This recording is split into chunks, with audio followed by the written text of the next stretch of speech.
Good afternoon to everyone, although it is good evening to today's speaker, Professor James Thomas, who is joining us from London to guide us through the what, why, and how of living systematic reviews, and he will share the latest updates on this emerging synthesis strategy. Excuse me. I am Joanne Starks from the Center on Knowledge Translation for Disability and Rehabilitation Research, KTDRR, housed at the Austin, Texas office of American Institutes for Research, or AIR. The Center on KTDRR is funded by NIDLR, the National Institute for Disability, Independent Living, and Rehabilitation Research. I also want to thank my AIR colleagues, Shoshana Rabinovsky and Ariana Hammersmith, who are helping with logistics today. We do have CART captioning available today in a separate window, and I'm going to ask Ariana to put the link into the chat box. And I'll mention now that at the end of today's presentation, I'll be inviting you to provide your feedback in a brief evaluation form. Next, I want to review some basic features of the Zoom platform. You should be listening to the presentation through your computer speakers. You can adjust the volume on your own computer or click on audio settings on the left-hand side of the menu bar at the bottom of the Zoom window. Please be sure to keep yourself on mute throughout the presentation. You can make comments and ask questions in the chat window that you should see at the bottom of your browser window.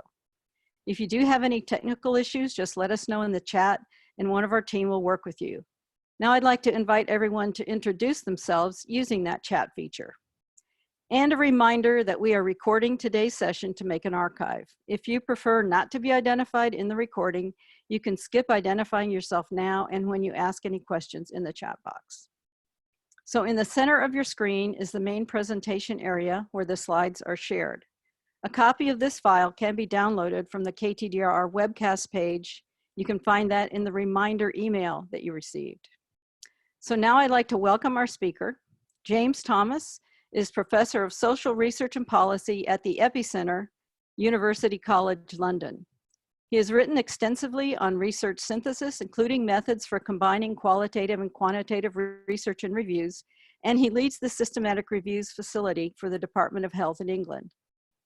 He's done a lot more than that, and he's very expert in systematic reviews, and especially now the emerging living systematic reviews. So James, thank you again for agreeing to share this cutting edge information with us. Thank you very much. Good evening, good morning, good afternoon, depending on where and when you are listening to this. Can I just check that my audio is working okay? Yes. Yep, brilliant. Okay, thanks. So I'm going to be talking about living systematic reviews during this webcast. And what I want to do first of all is to acknowledge that a lot of the thinking and the work that I'm going to be talking about is not my own. There's been a team of people working on this for a number of years now. So there are a series of articles in the Journal of Clinical Epidemiology on living systematic reviews, and there's some new guidance that's come out recently by Cochrane for supporting living systematic reviews of Cochrane reviews. And there's also the Cochrane Handbook, which has now got some guidance on living systematic reviews. And there are other sources as well. These are simply the ones which I wanted to acknowledge here because I'm drawing on the content of these papers during this little talk. So the main objectives of this session are really to outline some of the reasons that we now have this term living systematic review and the differences between that and a systematic review, and to get into some of the detail about the processes that are used for maintaining living systematic reviews. And it's important to note that these are under development, and it's quite an interesting area to get involved in. So I'll talk a little bit more about that in a little while, because there are opportunities for you to participate and contribute both to living systematic reviews themselves, but also to the emerging methodology and the tools which we're using to support keeping on top of the evidence base. I'm going to discuss a little bit about technology enablers that seek to make living systematic reviews more maintainable and doable into the future. And then I'm going to give you some resources and some further reading that you can take away. So to begin with, the first section, what is a living systematic review? Well, before we get to living systematic review, we should probably at least define systematic review. And the Cochrane Handbook is as good a place as any to have a look to see a definition on systematic reviews rather. Basically, it's a review of the literature, the existing research literature, aiming to collate all the empirical evidence. And the important thing of those two words there, attempts and all. We know that systematic reviews can't always find all the relevant evidence, but the point is that we do try and find as much as is feasibly possible. That we have pre-specified eligibility criteria, so we know which pieces of research are relevant for inclusion in a review and which aren't. Systematic reviews use explicit systematic methods, so we specify what methods we're going to use. We have a research method for conducting the systematic reviews, and the aim is that we minimize bias. And one of the ways in which I like to think about systematic reviews is that we aim to minimize bias, which is either stemming from the studies which the systematic review might contain. And so there we're thinking, okay, so we've got to check that the studies are reliable, and hence all the focus on quality assessment that goes on in systematic reviews and risk of bias assessment. So we want to make sure that the studies included in reviews are reliable, and also that the way that the review is done itself is reliable. So those two factors are quite important when we're thinking about systematic reviews, both that we use reliable research and that the process of doing the review itself is as reliable as we can make it. So that's what we're trying to do when we're doing systematic reviews. We want to get reliable evidence that's then available for decision makers to use in a wide range of different decision-making contexts. And the Cochrane Collaboration was founded a number of years, in fact decades ago now, by Ian Chalmers, and his vision really was that it would be based on a library of trial overviews. So trial overviews as in reviews of literature which describe trials, which will be updated when new data become available. And that has been the challenge which certainly Cochrane and anybody doing systematic reviews has faced over the years, that okay, we can come up with a systematic review, we can conduct one and we can publish it, so we can have a library of these completed systematic reviews, but actually keeping them up to date has been a challenge over many years. And we can see there are various pieces of research that have looked at currency and systematic reviews. This is one of the frequently cited papers on the subject, suggesting that some systematic reviews are out of date as soon as they're published. Maybe 23% of them need updating within 2 years, and various other statistics around currency are available. But the point is here that systematic reviews can become out of date, but also keeping them up to date is very difficult. This paper now, 75 trials and 11 systematic reviews a day, how will we ever keep up, was a great paper in its time. We've probably got getting for 100 trials a day, I should think, that are being published now, and more than that, way more systematic reviews than that. So the question, how do we ever keep up, is increasingly important. And that's where the move towards living systematic reviews has come, really. The idea here is to think, well, a systematic review isn't something that is just static. It's a lot of work to do to get the thing done in the first place, and they tend to then sort of be left and not maintained. What we want to move towards is having a systematic review which is continually updated, that incorporates relevant new evidence as it becomes available. So that's the real key difference between what you might think of as a systematic review and a living systematic review. A living systematic review has all those other features I mentioned about explicit questions and reducing bias and being clear about what's relevant and what isn't, etc. But the key difference is that the living systematic review is continually updated, bringing on new evidence as it's available. The other key point here is that it's an approach to review updating. So what we're not suggesting here that living systematic reviews are a whole new methodology for systematic reviews. They're simply really a stance that you take, which is around making sure that the systematic review is constantly updated. So you can use living systematic review methods for any type of review that you might think of. If you can review it, then you can create a living systematic review on it potentially, and that goes for sort of systematic maps and that kind of thing. If you've come across maps of the literature, as I've said, other than that, we use the same standard systematic review methods. Simply with this explicit a priori commitment to making sure that we maintain the review up to date. And also here, we've got in this definition of the last bullet point that it's a predetermined frequency of search. So people know when they're looking at the review, when it's likely to be updated next. So this slide here just simply emphasizes those points. This is not a new method for doing reviews. It's an orientation around keeping the evidence in the review up to date. So now, having sort of set the scene there in terms of what and why living systematic reviews are being developed at the moment, I'm going to talk in some detail now about the processes for maintaining living systematic reviews. So I'm going to think a little bit about when a living systematic review might be appropriate, because you don't always need one, some of the main characteristics of living systematic reviews, and then some issues that we need to consider.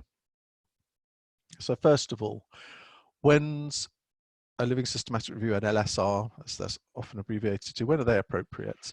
Like all systematic reviews, critically, it should address an important question, and there should be some uncertainty which it's addressing. So there's no point in doing a systematic review which doesn't matter to anyone, and also where we already know what the result or the conclusions are likely to be.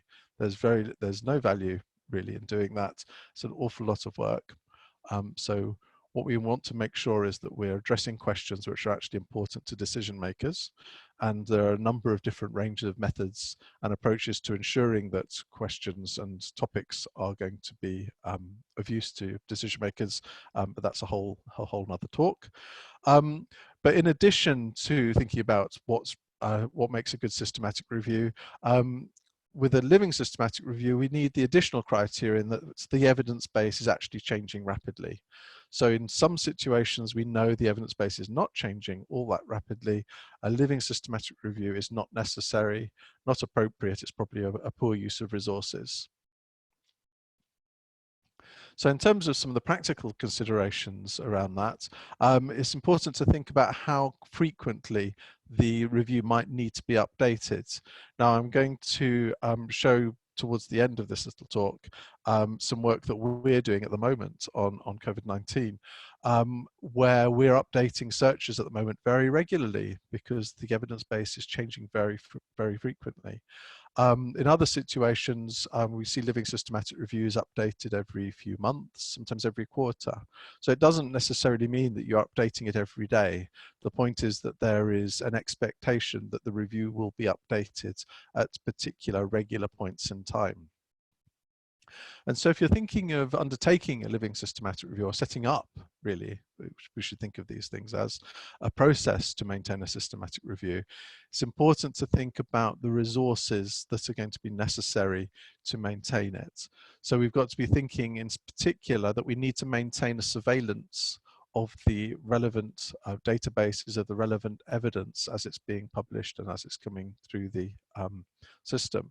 So there's resource that's necessary to do that, both in terms simply of running the searches, but then also in terms of the expertise of the people who are going to be doing that. Likewise, there needs to be people who are ready and willing to undertake analysis of new papers, writing up the review reports, editorial processes potentially in getting the report published and making sure that publications are up to date, and also making sure that it's used, making sure that it's disseminated, that people who need to know that the evidence has been updated are aware of it.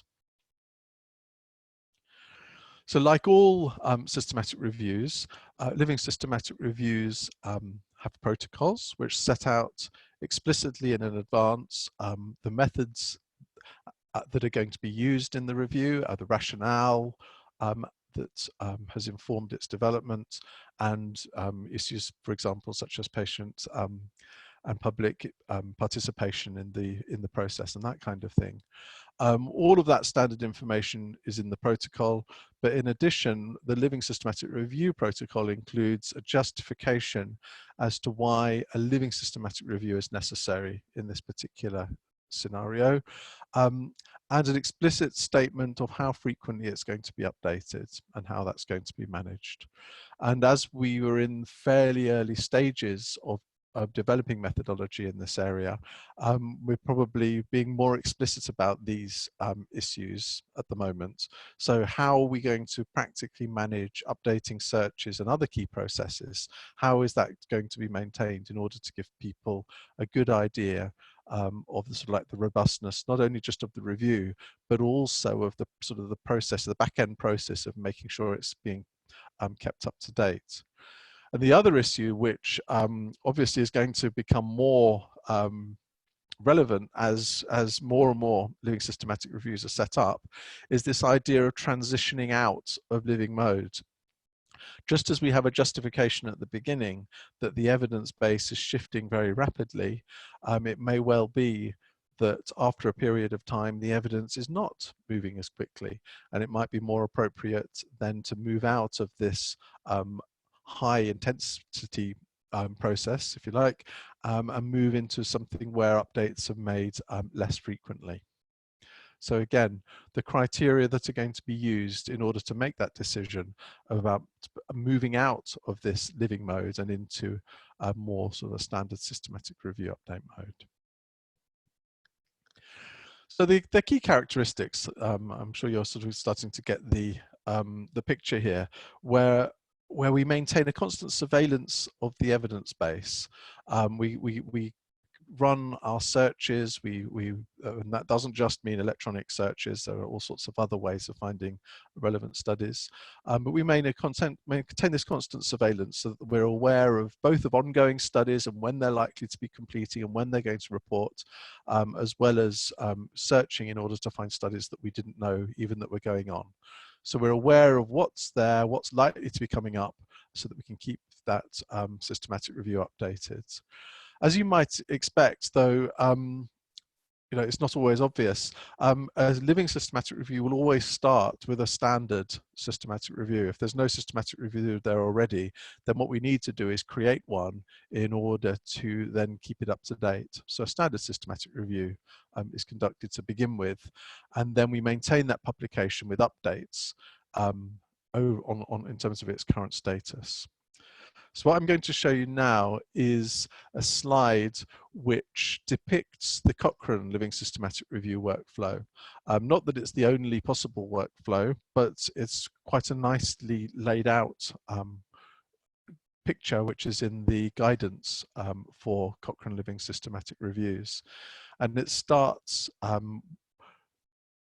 by considering the methods, as I've mentioned. Key here is planning ahead.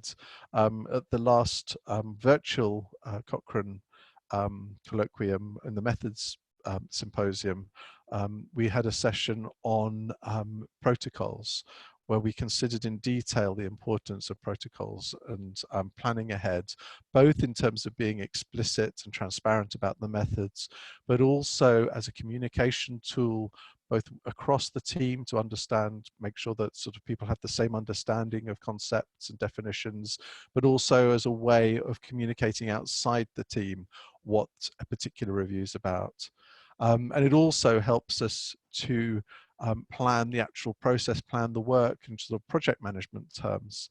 So I can't emphasize too much the importance of planning ahead, planning at the beginning, thinking through what it's all going to be. Just as important for a living systematic review as any other review or project. So we publish a protocol. If it's a completely new review, there's a living systematic review protocol. Otherwise, it's sort of appended to an existing review protocol, and the review is then conducted up to date. So we have an up-to-date review that we're working with. The process then moves into what you might think of as living modes, where the searches are run maybe monthly, maybe more frequently, maybe less frequently. And then we have a decision point. So we've got some results from our searches we have to consider. If there are no new studies, data or information that's been found at all, our review can be considered up to date. And what happens then is we just need to make sure that the publication of the review states that it's up to date and that the search was last done on this particular date, so that people are aware of the currency of the review, the fact it's being maintained as you'd expect by its protocol. However, if new studies have been found, then we've got another choice to make, because potentially the new studies, whilst there's new information, actually they don't change the findings at all. There might be one small new study to contribute to a review with 80, 100, 150 studies in it already, in which case maybe it's not a good use of resource to go through the whole process of updating all the findings and republishing a review if basically it's not going to change. So it might be enough to decide, well, we're going to integrate those findings later. The review findings themselves are essentially up to date. And what we need to log is both the fact that we've done this search and also that we found some new studies, but they're unlikely to change the conclusions of the review. So the situation where we would then update the review is where the new studies would have an important impact on the review's findings. So at that point we decide, okay, so we have to update the review. That means doing the data extraction, or at least doing the data extraction of those new studies, doing the quality assessment, risk of bias assessment, and the analyses, the synthesis, and then publish the review update. And at that point, then we can consider the review up to date. And with all of these different processes that I've mentioned, where, for example, there are no new studies identified, where there's new studies but doesn't change the findings, potentially a note, if it takes a while to integrate the new studies, that the review may not be completely up to date because there are new studies currently on the way through the analysis, and where there are new studies that have now been incorporated, we go back round and then we run the searches again. And so there's no point at which we sort of exit this continual update process, where we run searches, we find studies. If there are no new studies, that's fine, we just come round and update the searches again. If there are new studies, we update the review, then we still come back round and we update the searches again. And if that feels like a lot of effort, it's because it is. Those of you who've been involved in systematic reviews will know that conceptually they're quite sort of straightforward, but operationally they're quite complex. And so if you can imagine doing a systematic review but just keeping up to date regularly, yes, the systematic reviews and living systematic reviews are often time-consuming and labor-intensive endeavors. One of the things about living systematic reviews is to bear in mind is that whilst there's that initial work to get the first review done and published, then the effort after that is more evenly distributed, that you don't have that big peak of labor anymore. You have sort of more low intensity but even effort, where we're continually running searches, continually checking whether or not studies are relevant, and then updating the review, which doesn't involve the sort of like the big efforts that conducting and writing up a full systematic review does. However, it's still important to ensure that sufficient resources are in place, because there is that continual effort, and in order to make sure that the review itself is published on time and up to date, then we do need to have the resource available. So they're not a small commitment. If you're thinking about starting a living systematic review, it is important to think about the resource implications. However, having said all of that about the amount of effort, there is work in progress. So I'm now going to move on to the next section, where we're going to think about some of the processes which enable living systematic reviews to be conducted. And some of these, well, we use the shorthand of enablers to summarize what we're talking about here. So it's things which help us to make that review process more efficient. And some of these processes can be used just as well in standard systematic reviews as living systematic reviews. And I'm going to draw on a couple of papers or a book paper and a chapter that I've written with other colleagues here. One is in the systematic searching book, which came out last year, edited by Paul and Jenny, and then one of the Journal of Clinical Epidemiology papers, paper 2, which looks at human and machine effort. And so there are 3 enablers that I'd like to talk about here for making living systematic reviews more efficient in terms of resource and time. Breaking the review down into what we could think of as microtasks, using artificial intelligence, automation, and then actually thinking about taking some of the task completely outside the scope of individual reviews. So I'll talk about each of those in turn now. In terms of breaking the review down into microtasks, often what you find is that systematic reviews are conducted by a team of people. They're rarely conducted by one person, but it doesn't tend to be a very large team. You don't have 50 people all collaborating to do a single systematic review on the whole.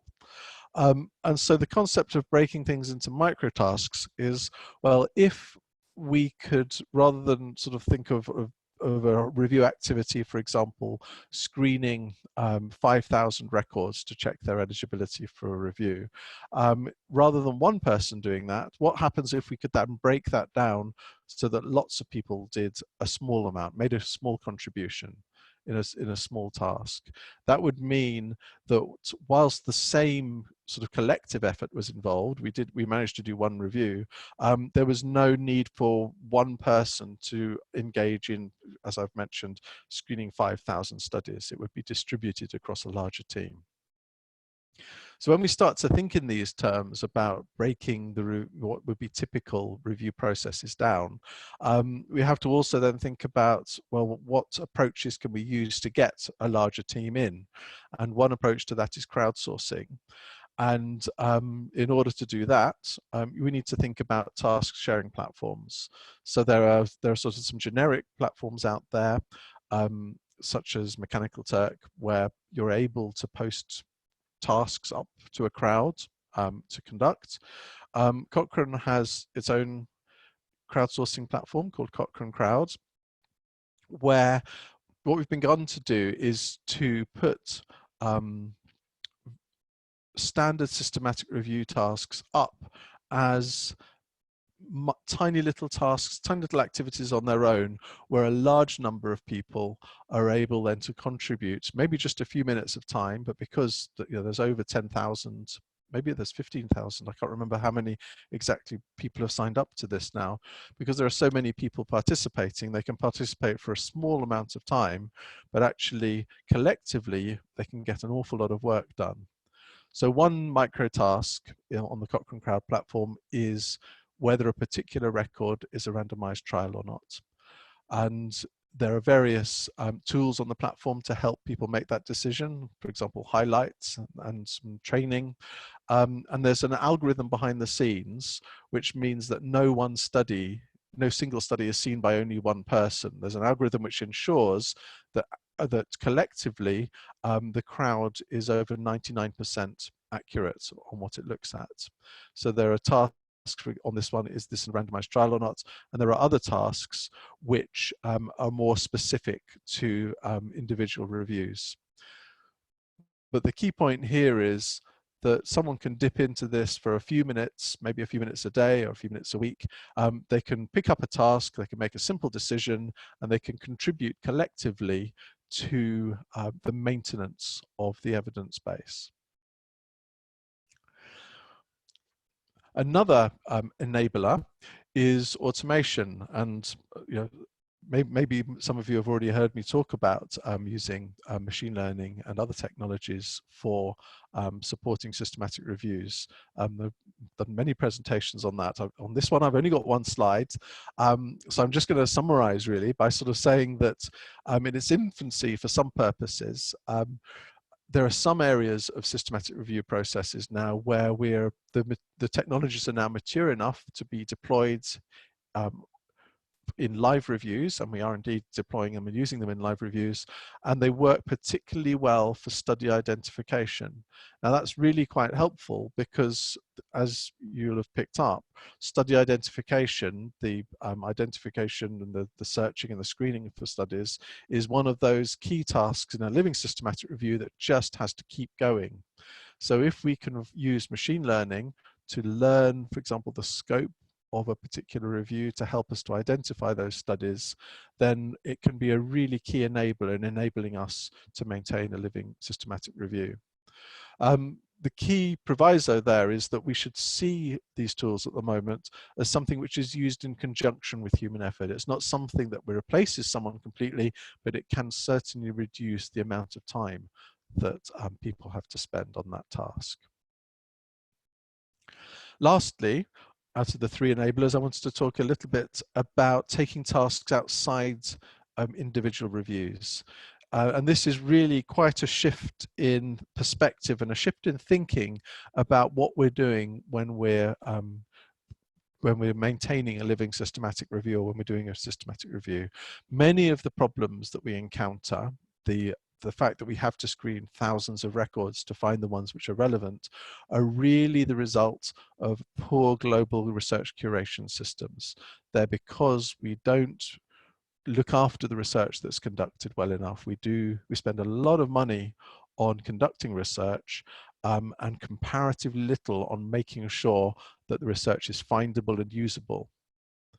So whilst that we have that problem at the moment, we can't fix that completely, but what we can do is start to think about organizing systematic review systems so that evidence is pre-identified, so that we can find studies for inclusion in new reviews much more efficiently than we currently can using the major biomedical databases, etc. So I'm going to give you an example of the Cochrane evidence pipelines to illustrate this, because it's quite a sort of abstract concept. So what Cochrane's now set up is this thing called the evidence pipeline, where we're using a centralized search, so the centralized search at the top, conducting regular searches across multiple databases, across lots and lots of topics. So this is a living service, it can support living systematic reviews, but it's not just one single review, it's potentially supporting all of the reviews that might be relevant in Cochrane. And it then also uses machine learning and crowdsourcing. So the process works by conducting these large searches across a large range of databases and trials registries. So the papers come in at the top of the pipeline, and then they move round the pipeline. And the first enabler that they hit is a study design classification point in the pipeline. So here, what we do is we use machine learning, first of all, to identify all of those records which are very unlikely to describe randomized trials. If they're not randomized trials, for the sake of this purpose, we don't need to look at them anymore. The ones which might be randomized trials then move to the Cochrane Crowd platform, where we're able then to ascertain with accuracy those which are and which aren't randomized. So the first stage actually enables us to focus down and narrow down what we're looking at, and enable us to focus then in much more detail on the papers which are likely to be relevant for reviews. So we then move through into the review topic area here. Oops, come backwards, review topic. And here what we're thinking about is classifying broadly which review group, those of you who are familiar with Cochrane review groups, which domain, which topic something might be about. So is it about public health? Is it about eyes, for example? There's various different Cochrane groups. So we're able to put it into broad categories there, again using machine learning.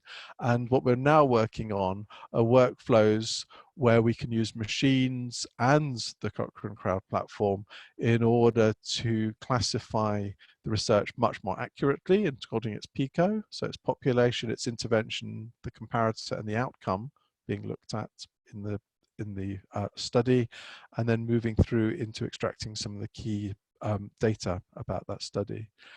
But the point here is that whilst this is a living system in that it's maintaining a living evidence base for us, it's not maintaining one single review. The point here is that it's looking across a whole domain and just maintaining an evidence base then which is available to support multiple reviews. So you can see there that those three enablers that I mentioned all come together to enable this register of studies now to be maintained up to date with really quite detailed information about studies, which will then support people either updating reviews or conducting living systematic reviews.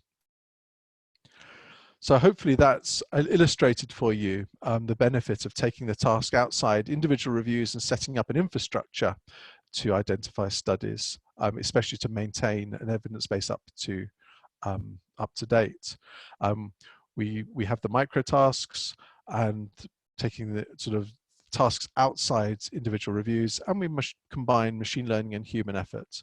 And you can see from this graph here that it's had quite an impact on the number of records that Cochrane's now able to process. Before the processes started in 2010 or so, Cochrane was processing around 50,000 records a year. When the Cochrane Crowd started, 2014, big increase, over 100,000, but now the crowd has grown. We're also using machine learning. We've got the centralized search, looking at more sources. By 2018, there's now 450,000 plus records going through the system. So a big increase.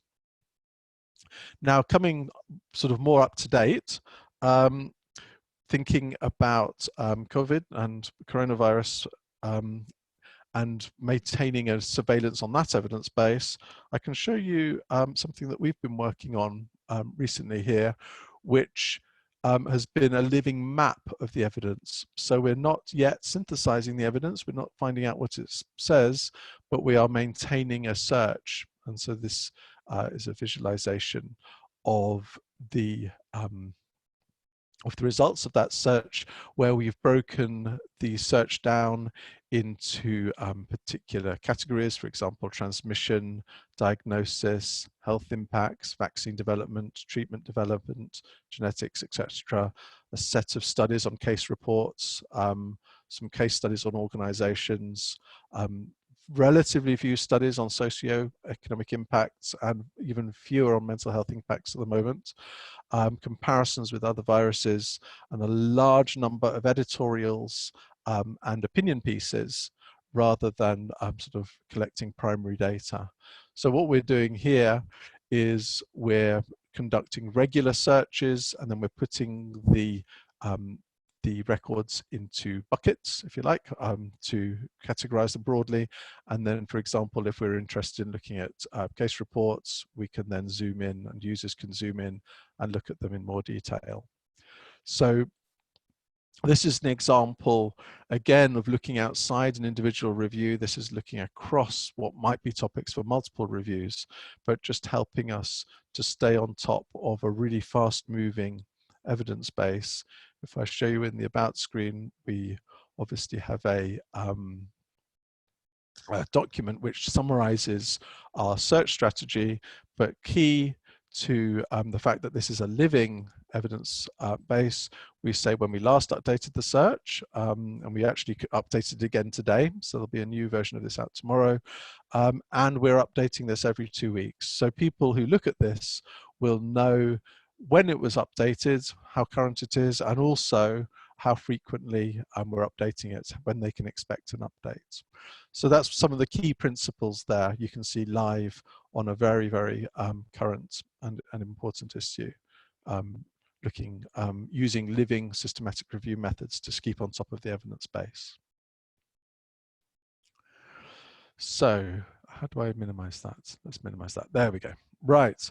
So coming towards the end now.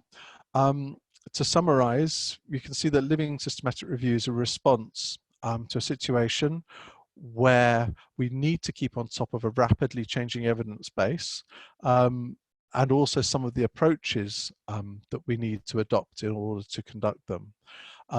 Important to emphasize, they're not a new method, but they're an approach, an orientation to keeping a particular evidence synthesis up to date.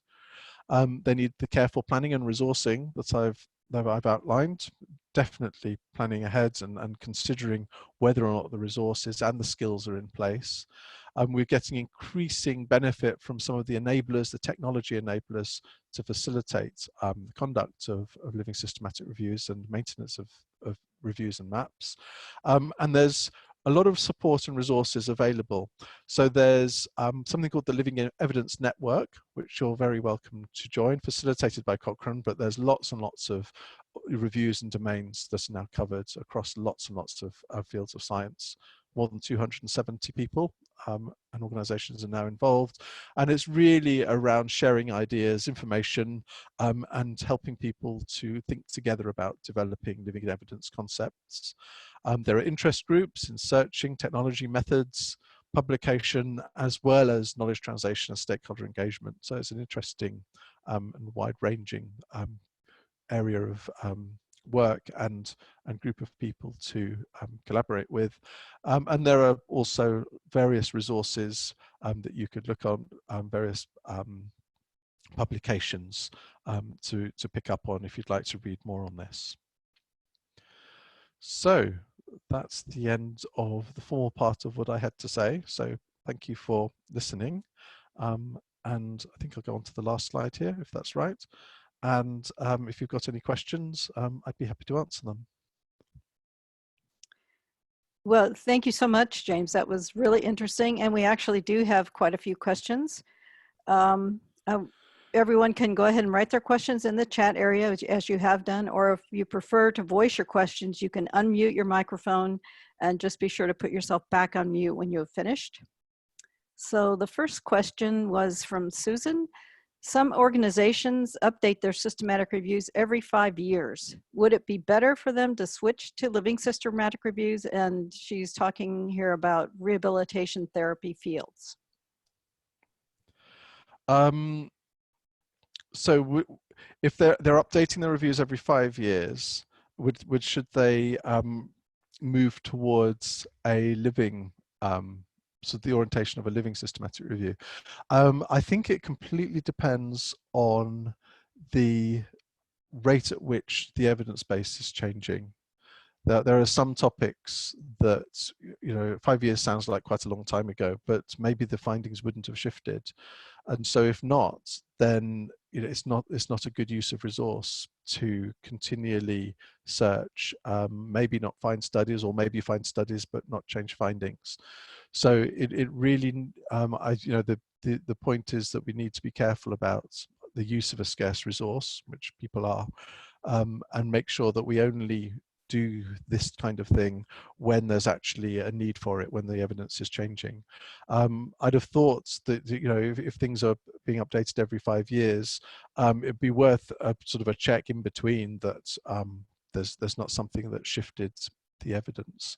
But I don't think there's a hard and fast rule that says that that all reviews should be considered living systematic reviews. I don't think that's currently what we're thinking. Okay, great. We had another question previously. So are only printed literature reviews used for the registry of studies that should or could be used to update a review? No, preprints and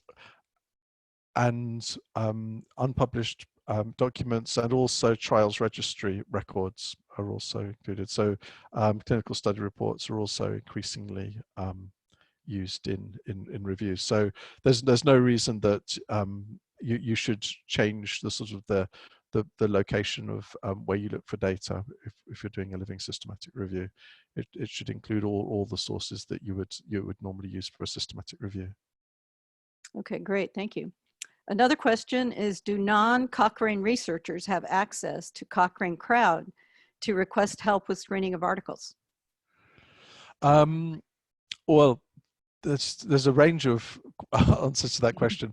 All the Cochrane Crowd data are open and you can download the whole data set. Though what you get are identifiers, Embase identifiers. So you need to have an Embase subscription to sort of decode them. But that's just the nature of the thing, because Cochrane can't republish Elsevier's records. But if you've got that, then you can reuse all of what they've already done. And there are a number of collaborations I know where people are using the platform either for their own, just using Cochrane Crowd, but for their own reviews, or sort of have got using the platform without it being explicitly the Cochrane Crowd itself doing the work.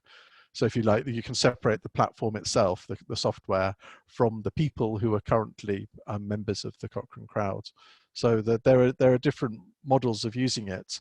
There are also a number of other different crowdsourcing platforms. So, obviously the Cochrane one is the one which I know the best, but there are a number of other platforms to consider using in different situations. I think it depends whether or not what you want to use is the Cochrane Crowd software, which is possible, though there are other options, or whether it's a Cochrane Crowd software plus the members of the crowd itself. In which case, at the moment, if you want to use sort of the Cochrane Crowd, then at the moment that's for Cochrane reviews, though you can always, as I mentioned, download the data. Great. Okay, thank you so much. Another question, is that living map re-COVID-19 going to become available, and if so, how? Yes, we're going to put it on the website. We want to update it tomorrow, and then we'll put it on the website and we'll tweet where it is. So where should they follow you, or should they go to EPPI-Centre, or where? I will tweet it, and the EPPI-Centre will tweet it. So if you follow either account, you'll be able to pick up the URL once we know what it is. Okay, great, thank you. Another question is, what are the criteria for deciding when enough studies, excuse me, are available in order to produce a review? Oh, okay. Well, I've seen reviews with no studies, and there's debate about how useful they are in terms of decision making, etc. I've seen reviews with one study, and I've seen reviews with two. You can't do a meta-analysis with two studies, but I think sometimes the process of doing a review and sort of laying out what the issues are those can be useful documents in and of themselves, even if there aren't many studies in them. So I wouldn't like to set a lower limit. So there are obviously sort of technical analytical problems with when you've only got one or two studies. But if that's the extent of the evidence in an area, then what you've done is you've gone out and looked for the evidence, and you said, well, that's what we know at the moment. So there's one study. So I wouldn't not publish it just because there's not much evidence. That's knowledge in itself. Okay, another question that we have coming up. Can you please comment on how living systematic reviews can or should be used to inform living guideline recommendations, especially in broad subject areas, for example, adult concussion management, where there may be general info as well as specific PICO questions? Any particular considerations? That's a nice question. It takes us into another domain that I think probably what you find with guidelines is obviously that they're broader than individual reviews. And so what consideration has been given to is maybe not updating a whole guideline. but maybe making sure that particular sort of fast-moving aspects of the evidence then inform particular recommendations, which might be updated more frequently than the whole guideline. But this is definitely a sort of like a work in progress. And so if whoever asked the question, if they'd like to get involved in the Living Evidence Network, I know that there are people who are working on this very issue who I'm sure they'd like to get in touch with. Okay, we've got a little bit more time left, and we have another question. Mm-hmm. Which are your favorite meta-analysis softwares for systematic reviews, and how and when do you decide to perform a meta-analysis with a living systematic review? My favorite meta-analysis software. The ones I've used more recently have been in our, so the various packages for meta-analysis in R. Obviously, Wolfgang Birchbauer's Metaphor is one that's used very widely. I've still like Stata, so you know when I do, then sometimes I use Stata, but it's been R more recently. I can't remember what the other part of the question was. I got too taken with my favorite software. It's when do you decide to perform a meta-analysis with a living systematic review? Oh, well, the issues are just the same in terms of when you do a meta-analysis, and there's been an awful lot of work gone on in the last couple of years on sort of critiquing the reasons why people do and don't do meta-analyses. Sometimes it's just not appropriate, sometimes it's just not possible, and sometimes it's more down to the type of question that people are asking, and sometimes it just seems to be down to sort of individual reviewer preference. So there are a number, this is a complex area in terms of when you do and don't meta-analyze study findings. When possible, I do try, I like to have a narrative, and I like to sort of think about, the relationships between the concepts in the studies narratively, but I certainly would like to do a statistical analysis whenever we can. Sorry, what was the question again? Because there was one more thing I wanted to say on that. That last part was how and when do you decide to do a meta-analysis within a living systematic review? Oh, that was it. Yes. So that's around doing a systematic review. But in terms of a living systematic review, I know that there were questions and concerns raised about the regular statistical tests which would then be done in living systematic review, and whether we were going to be falling foul of the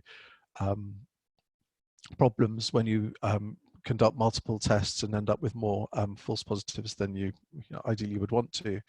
And this was something that was looked at in detail by a group of statisticians, and currently the guidance is that we shouldn't start making any adjustments for repeated meta-analyses when we're doing living systematic reviews, that we should essentially treat each update of the review as an individual analysis without worrying about the fact that we're updating one that might have been done 10, 20 times before. Okay, well, we don't seem to have any new questions coming in. We do have a little bit of time left. And I really want to thank you very much, James, for your great presentation. And thank you for bringing in the information that you're working on about the coronavirus. I think that's on top of mind for everybody right now. And it's wonderful to be able to see how what you're doing is actually applied every day today. So thank you for that. If anyone does have any questions, go ahead and send them to us right now. Or James, do you have anything that you would like to say to wrap it up? No, only thank you. I know it's a very strange time to be thinking about sort of research methods. So thanks for coming, and I hope you found it useful. I think so. We had a very big crowd, and I know people are very interested in it. So thank you again, James, for coming today, for taking time. I know you're super busy right now. Thanks also to the AIR staff who helped with the planning and logistics. We do have that brief evaluation form that I mentioned earlier, and I think the link is right there in the chat box if you'd like to go ahead and give us some feedback on that link, we really would appreciate it. And I also want to thank Neidler for the support that they offer to us to provide these webcasts and other activities.